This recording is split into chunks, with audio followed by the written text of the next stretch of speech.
Okay, so as you can see here, after you have reproduced all the solutions that are taught in the class, in the recorded lecture, my expectation is that you study these two codes and try to reproduce bank.py that is here. That means it's very much like the exam question. You are going to be given bankuse.py, and then you use the codes in the bankuse.py to create the class in bank.py. It's a very typical question in the exam. After I taught you how to do this, my expectation is that you reproduce bank.py yourself. So let me show you the code here. So this is bankuse.py, and I would like you to figure out how I learn from bankuse.py to create a class. The first thing is it says from bank, import customer. And I can also see that customer is repeated here. That means that customer is a class and the name of the file must be bank.py. So I have created bank.py here, the class, and then the name of the file, bank.py, and then the name of the class is customer. Okay. So this is the kind of interpretation of the code that you need to do in the exam. And I can see here, the name of the class is repeated here, and there are some brackets here. That means that this class gets 3 parameters. So that means that the donder init, the initializer, must have 3 parameters in addition to self. We learned that we always need to add self to the methods in the class. So we have self. The first one, I'm going to call it name underscore. You can also call it name. The second one is balance, and the third one is gender. You can again, choose whatever you want. Because it was male here, I thought it would be better to call it gender. And I have female here for the second instance, which is custom. How do you interpret this one? You don't see name or something. You see underscore and the name of the class, then 2 underscore. How do you interpret that? What does this mean? It means a private attribute, exactly. So if I only had name here and then nothing else, this would mean that I have a public attribute. But in this case, this shows that I need a private attribute, and this is the private attribute's name.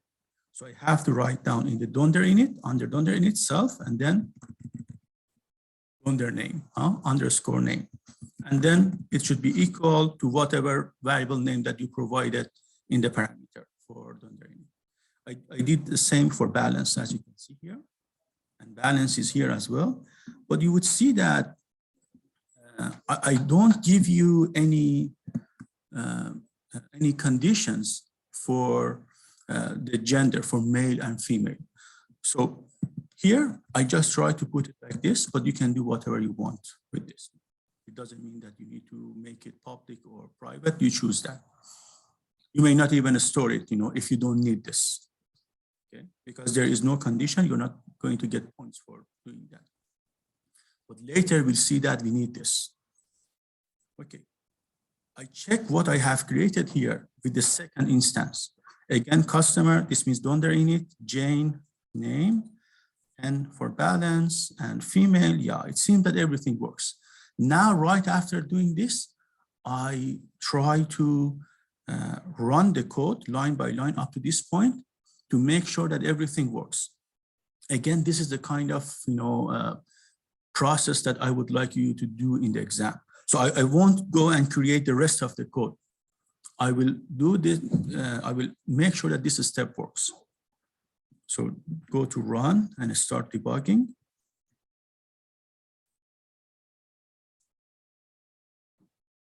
Okay.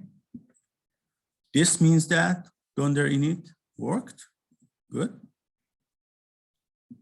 Next and next. So for this, I just went over as a step over. You can also do a step into. You can see that name is Jane, balance is 10, yeah, gender is female. That means everything works, huh? Is that clear? And then this part must also print true. That means that everything is set correctly. Okay, good. Now I have the next task before me. So I stopped running and then I just try to figure out how I can do this. I see that when the name of the instances are put in between str, that means that when we try to print this class or turn this class to a string, it should do something like that. It should print name equal to my name, and then a comma, then balance equal to 0. For Jane, name equal to Jane and balance equal to 10. What does this tell you? It tells you that you need to always have name equal and comma balance equal. So this means that in the class, you need to define $str. And $str only needs self. It's always like that. You don't need to add anything else there. In the return statement, write it like this: name equal, figure out what the pattern is, and then name equal to bracket, then balance equal to bracket, and then format. And then you can use the name of the variables, the name of the private attributes. Here, self name, private name, and self balance. Is that clear? Yeah, any questions? No? Yeah.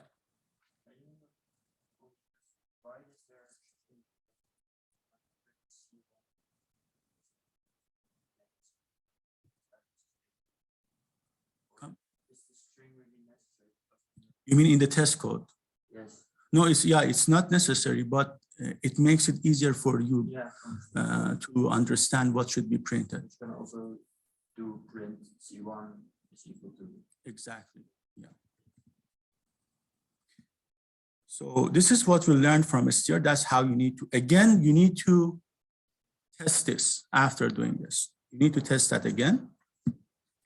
Okay, let me go to the next one here. I see that I have a method called deposit. Why is it a method? Because I see brackets after that, brackets, parentheses after that, and only one value.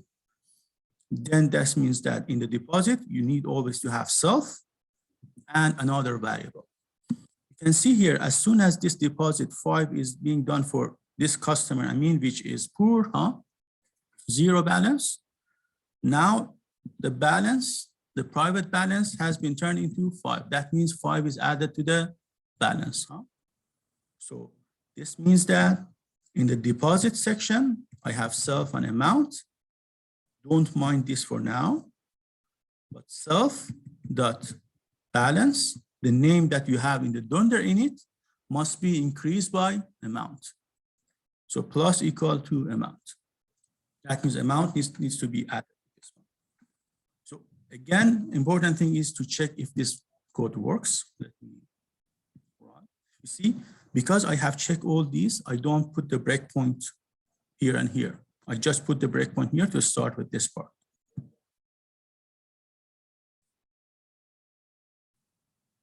Okay, I go inside the method. Amount is 5. Don't mind this amount 0 for now. Okay, balance is 0. It seems that, there was no syntax error, there was no runtime error. Now let's run this. Or you can just put the mouse on the variable name and it shows the content, the value of that one. Okay, now it's true. This means that you successfully implemented this one as well. Next task is this is something that some of the students would find it difficult to understand. whenever you see that we have try except in this code, you need to have a kind of raise exception in the class or in the function.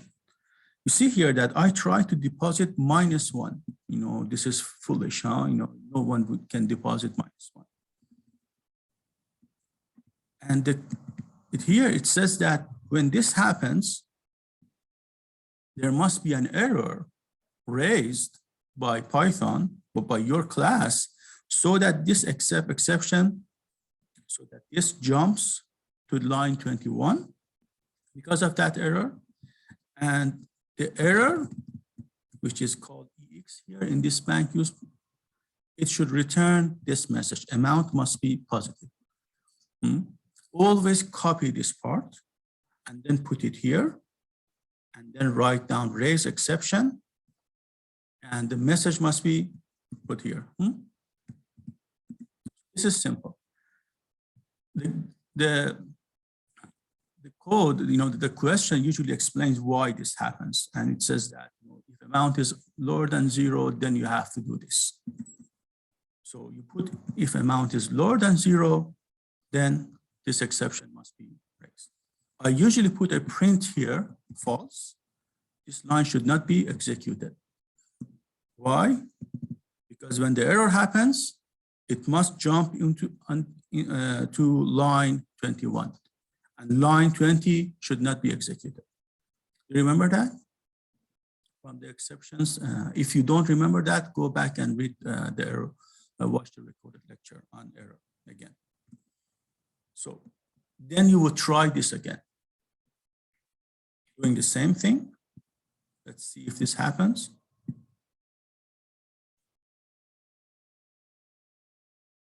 I again go inside, step into the function, deposit.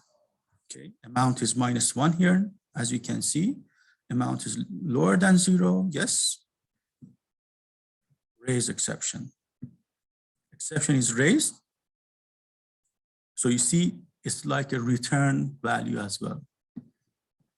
And when you click on this, line 20 is missed. And now exception is controlled in line 21. str ex, the turning the exception to a string should return amount must be positive. Again, copy paste this. If you don't copy paste, you're going to have issues. Okay, true is printed here. I'm sure that I have done my job correctly.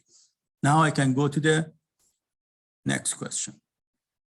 So here it shows that, you know, I can have a withdraw function as well. So see, the withdraw function is called for C1. I need to add def withdraw. How many variables do you see here? Only one argument. That means that there must be an argument here in addition to self. So always add self and then the amount.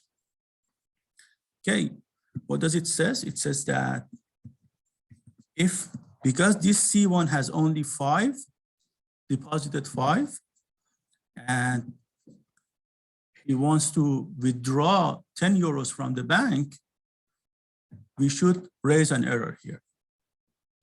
And this time we would say the amount must be higher than balance. So in the withdraw section, you would see that first I will check if amount is higher than self.balance, the balance of that person, then raise exception. Amount must be exactly copy this message and put it here. If that's not the case, you can deduct that amount from the balance. So balance minus equal amount. The balance is going to be deducted. You seem puzzled. No, it's no. What?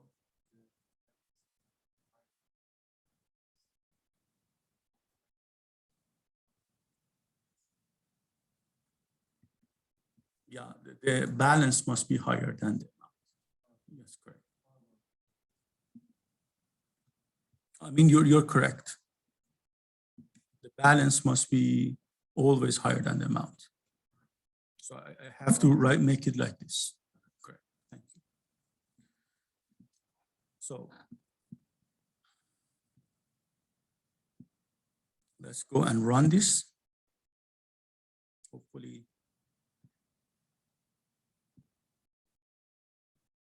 this would work. But you should have seen that after I make this mistake, huh? Okay. Now let's check C1 customer balance. It's 5. You see that? When I hover the mouse over the attribute, it's 5. How about C2? C2 customer balance is 10. You can see here, huh? And then we draw 10. What happened here? I see that this is false. So this means that the exception is not raised correctly, huh?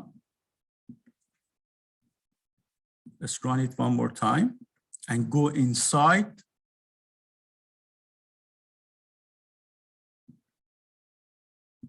Okay, now I'm inside. Amount is 10. Balance is what? 5. 10 is lower than this, huh? What happened? What happened? So it doesn't raise. So this should be the other way around. Okay. So now let's try it one more time. And this time it should work. So the cursor. So one important thing in the exam is to create this view for yourself. See, I have classes on one side and the other class on the other side. You know how to do that? You have to click on this. Okay, this is the important thing. Otherwise, you need to just move between the windows and it's going to be difficult for you. Okay, run, start debugging. Okay, let's go inside. Withdraw is 10. Okay, if amount 10 is larger than the balance, it should, yeah, this time it works perfectly, huh? Raise exception. And then it should show exactly that message there. Yeah, true. So I'm sure that everything works perfectly. Okay, let's go to the next task now. Now you can see that I have the name of the class and then plus equal and then a number here. So I haven't taught you in the recorded lecture. I just quickly passed over this. You already learned how to add 0.1 and 0.2. Do you remember that? In the recorded lecture or in the interactive class, we added 2, and for that you use donder add. This time I try to teach you I add, donder I add, as you can see here. Whenever you see the name of an instance of the class next to an operator, you need to figure out what that operator is and then add that there. So I put donder I add there, and self is C1, 10 is other. Always keep that in mind. Self is C1 and that's the other. What does this do? It adds to the balance of that instance of the class. That means this balance must be increased by 10, which is going to be 15 in this case. Huh? So I could easily write down self.balance plus equal to other, because other should be added to the private balance. Is that clear? But the problem is that I was worried that a naughty American coder would provide -10 here, -1 here. I cannot deduct by depositing. So what I did, I used the deposit function. He said that, okay, this person wants to deposit against self, deposit order. The amount 10 should go inside this. And you need to always turn self. Okay. Let's see if it works. Start debugging. And again, step into. The cursor must be here.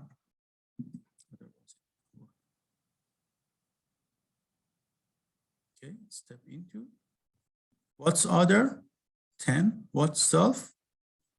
See, self is Amin. You see that I have so many things here. Balance is 5, mail and Amin. Okay. Again, I step into the self deposit and I give order to the deposit. So I try to use the methods that I have already created. Of course, in the exam, you can check the amount yourself, do everything again, huh? If amount is like this, then, you know, raise exception, otherwise add to the balance. So you can copy this code and paste it there as well under don't add.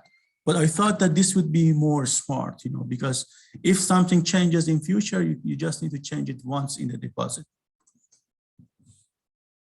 Okay, so in the amount, deposit is added, good, return self. Okay, and now the customer balance is 15. Is that clear? Any questions? No? This time you would see that I have C1 dot capital name, and that's equal to Mr. That means that whenever you call name, it returns Mr. I mean, whenever you call C2.name, it returns Miss J. So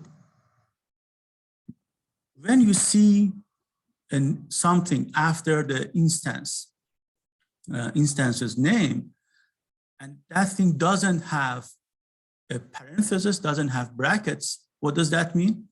It's either a property or it's an attribute. That means that this name, you see it here, this name can be created under init. So one way to create this Mr. Amin is to just here write down if gender equal to male, then create self capital name equal to Mr. plus the name, huh? That's one way to create that. Or if gender is equal to female, what do? You would write down self name like this. That's one way to do that, and you would get a score for this. But if I tell you name is a property, you see here, it's very important that you read the comments right after that section. It says name is a property. You cannot do this. So this is wrong because name is a property.